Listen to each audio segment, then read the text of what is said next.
Welcome to The Explainer. Today, we're diving into what looks like a perfect storm headed straight for the gaming industry.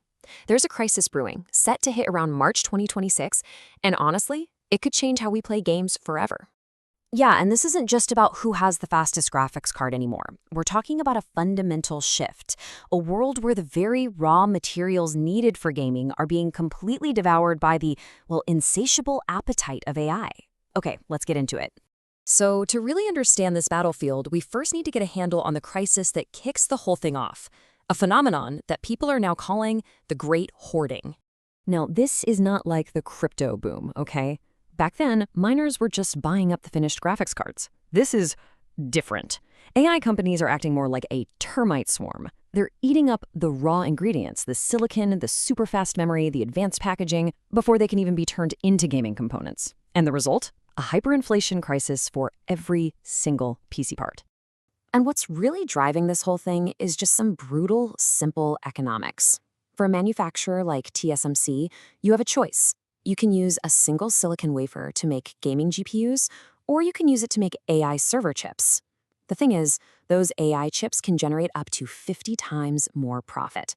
So when you're faced with that kind of math, the choice is pretty obvious, and it's gamers who are getting left with the scraps.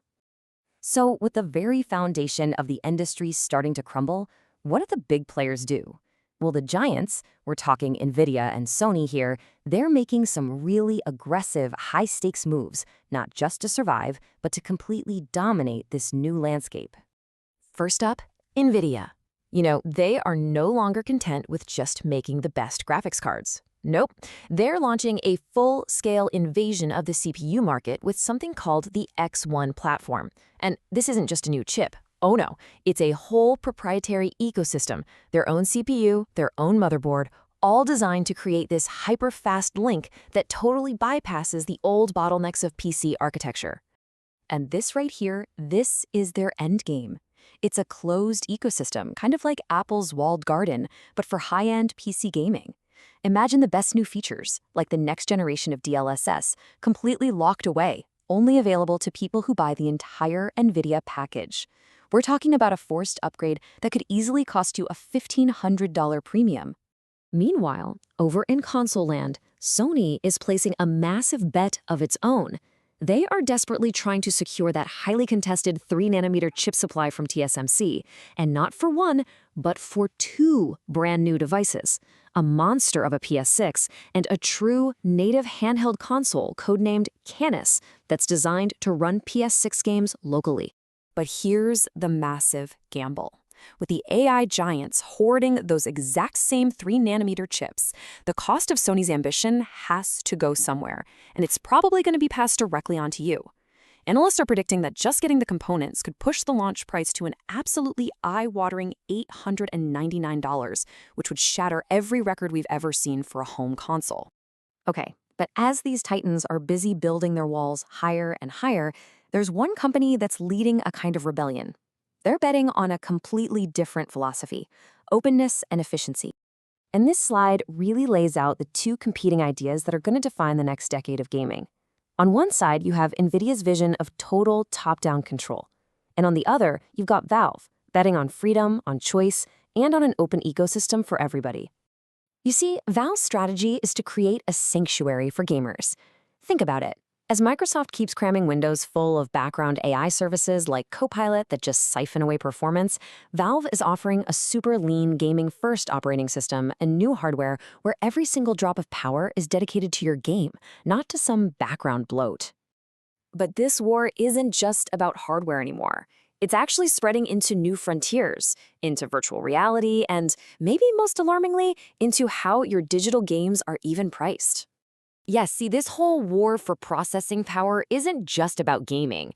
The same AI that's demanding all the silicon is also going to live inside devices like these AR glasses.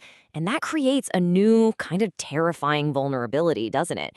They're always on and they're always watching. The convenience of seeing your emails pop up in your glasses? Well, it comes at a staggering potential cost.